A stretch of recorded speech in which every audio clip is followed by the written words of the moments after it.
All of you dear students and my dear friends, welcome back once again. मैं हूं वेद। SSC और UPSC की प्रतियोगी परीक्षाओं के सफर में आपका स्वागत है। आज जो हमारा टॉपिक है वह है शाहजहां के शासनकाल में कौन से विदेशी यात्री आए। अक्सर ये क्वेश्चन पूछा जाता है, हर साल ये क्वेश्चन लगभग रिपीट हो रहे हैं। तो इसमें जो 3 या 4 जो विदेशी यात्री हैं उनका जिक्र हम लोग कर लेते हैं, जान लेते हैं। पहला नाम जो आता है वह फ्रांसिस बर्नियर का आता है, जो एक फ्रांसीसी चिकित्सक थे जो शाहजहां के शासनकाल में आए थे। दूसरे नंबर पे आता है पीटर मुंडी, जो इटली से संबंधित थे और शाहजहां के शासनकाल में इन्होंने यात्रा किया था। निकोलाओ मनुची, जो इटली से संबंधित थे, यह भी शाहजहां के शासनकाल में इन्होंने शाहजहां से मुलाकात किया था। चौथे नंबर पे जो है, ये काफी महत्वपूर्ण क्वेश्चन है, इनको आपको जानना चाहिए और समझना चाहिए।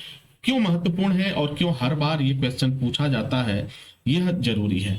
जोन बपतिस्ते ट्रेवर्नियर, यह एक जौहरी फ्रांसीसी था जो शाहजहां और औरंगजेब के काल में 6 बार भारत आया था। कितनी बार आया था? ध्यान रखिए, 6 बार भारत आने के कारण इसका नाम जो है काफी मशहूर हुआ और शाहजहां के साथ, औरंगजेब के साथ इसके नजदीकी संबंध भी बने। तो जोन बपतिस्ते ट्रेवर्नियर एक जौहरी फ्रांसीसी था जिसका महत्वपूर्ण संबंध रहा शाहजहां के शासनकाल में और औरंगजेब के शासनकाल में। और क्या था, एक और महत्वपूर्ण था, यह 1 बार नहीं, 2 बार नहीं, 6 बार आया हुआ था। फ्रांसिस बर्नियर की बात करें तो इनका भी कुछ निश्चित समय था।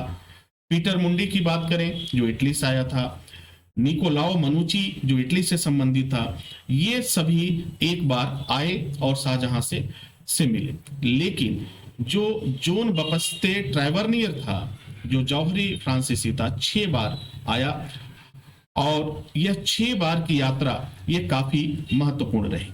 थोड़ा सा और जानेंगे डिटेल में। दाग प्रथा और तसहिया प्रथा क्या है। अगर हम दाग प्रथा की बात करें और तसहिया प्रथा की बात करें तो इन दोनों प्रथाओं की शुरुआत कब हुई थी? हो सकता है कि यह शब्द आपके लिए नया हो, क्योंकि अभी तक आपने सती प्रथा सुना था, तमाम तरह की प्रथाओं को सुना था, बाल विवाह सुना था। आज ये आ गया दाग प्रथा। अब किस तरह का दाग है भाई, किस तरह का तसहिया प्रथा है, ये शब्द भी अपने आप में अनमोल है। इन सब चीजों को आप जानिए और समझिए।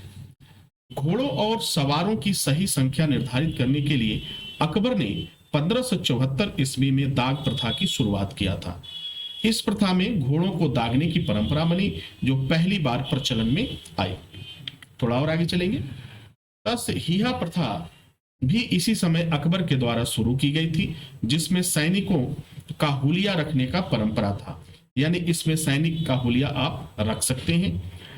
अकबर ने दाग प्रथा को एक नया रूप देने के लिए घोड़ों को 2 दाग लगाने की परंपरा शुरू की। यानी एक घोड़े पर 2 दाग लगाए जाएंगे। 2 दागों में से एक दाग शाही दाग होगा और दूसरा दाग मनसबदार का होगा, यानी सेवक का होगा, सेवादार का होगा। तो दाग प्रथा और तसहिया प्रथा की जो शुरुआत थी वह अकबर ने किया था। किसने किया था? अकबर ने किया था। कब किया था? 1574 ईस्वी में। और एक महत्वपूर्ण बात, घोड़े और हाथियों को दागने हेतु अकबर ने दागे मुहाली नामक एक अलग विभाग खोला था। यानी एक अलग डिपार्टमेंट इसने बना दिया, जिसका नाम रखा था दागे मुहाली। ये अकबर के द्वारा बनाया गया। इनका एक ही काम था, घोड़े और हाथियों को दागना और इन पे निशान लगाना। 2 निशान लगते थे। पहला निशान शाही का होता था और दूसरा निशान जो होता था वो किसका होता था? मनसबदार अर्थात सेवक का, सेवादार का होता था। आई होप कि इस बात को आप समझ पा रहे हैं। थोड़ा सा